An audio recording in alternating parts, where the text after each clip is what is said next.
يقول: ما حكم شرب الماء في وقت الأذان يعني والمؤذن يؤذن؟ شوف أخي الكريم، المسألة فيها تفصيل. أنا مثلا تنتسحر ياك،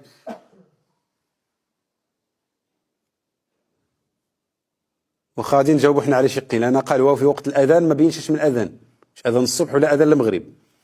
المهم أنا نجاوبوا حنا على كل شيء. إلا كنت كتقصد أذان الصبح أنا قاعد تنفطر ياك، واحد شويه هزيت الغراب بغيت نشرب، يلا هزو، هو يقول الله أكبر، نشرب ولا ما نشرب؟ نشرب، لأن النبي عليه الصلاة والسلام قال: إذا أذن المؤذن والإناء في يد أحدكم فلا يضعه حتى يكمل منه نعمته، أو كما قال عليه الصلاة والسلام. فهمنا؟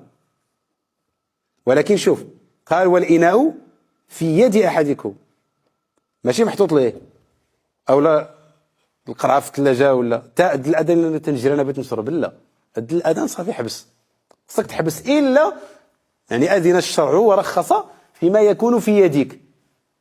شي ندغى في فمك مثلا تعاد ندغ فيها قد الأذان، سرطة ولا ندفلها؟ لا سرطة، نعم بالصحة والراحة.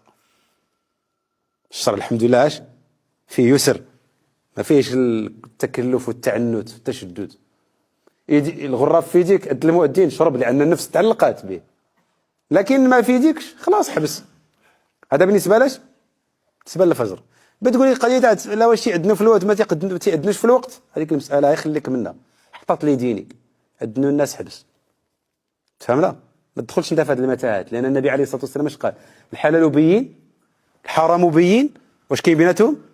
وبينهما أمور مشتبهات لا يعلمهن كثير من الناس. اش دخلك اخو انت الخلاف تاع العلماء والروينة؟ ها؟ بعيد من المشاكل، حطت لي دينك. لذلك النبي عليه الصلاة والسلام شوف قال: وبينهما أمور مشتبهات لا يعلمهن كثير من الناس. هو يعطيك النبي صلى الله عليه وسلم أفضل حل. اش قال لك؟ فمن اتقى الشبهات فقد استبرأ لدينه وعرضه. ما معنى اتقيت الشبهات؟ بعد شي مسألة مختلف فيها العلماء، فيها الروينة، بعد منها أنت، احتاط لدينك، هذا هو الأولى. فهمنا؟ حسن لك ما تبقى تعمل بالظن وبالتخرص، لا. لذلك الأذان نحبس إخواني الكرام. بالنسبة للمغرب، بمجرد ما يقول الله أكبر، ولكن يقولها هو المؤذن، ماشي في الراديو ولا حاشاكم شي واحد يغوت كاين اللي كتلقى وصل لي العظم قاعد قاني تسمعي شي واحد غوت بسم الله عاودتي الله يهديك، برد شويه تيقن راه السي عباس المؤذن ديالنا هو اللي كيأذن، ماشي شي واحد اخر. فهمنا؟